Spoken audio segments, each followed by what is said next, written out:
Réélue de justesse à la tête du Brésil, Dilma Rousseff appelle au dialogue et promet d'être une bien meilleure présidente qu'avant.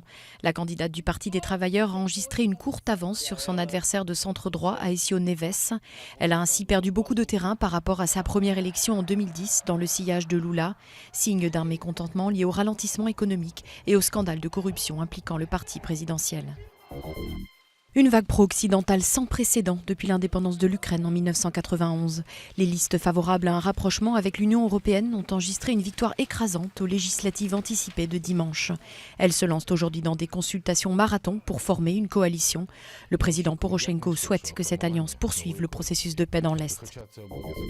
Les causes exactes du décès d'un jeune manifestant retrouvé mort sur le site du barrage de Sivens dans le Tarn restent indéterminés. Les premiers résultats d'une autopsie sont attendus dans la journée, tandis que les experts mandatés par le gouvernement doivent présenter leurs conclusions sur le projet de ce barrage contesté. Dernier adieu au patron de Total. De nombreuses personnalités, parmi lesquelles François Hollande et Manuel Valls, sont venus rendre hommage à Christophe de Margerie, dont les obsèques ont eu lieu à l'église Saint-Sulpice à Paris. Décédé la semaine dernière dans un accident d'avion en Russie, le patron du groupe Total sera inhumé mardi à Saint-Père-sur-Mer en Normandie.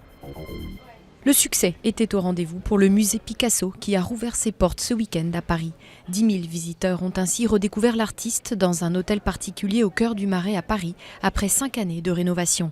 Un chiffre qualifié d'exemplaire par la direction de l'établissement.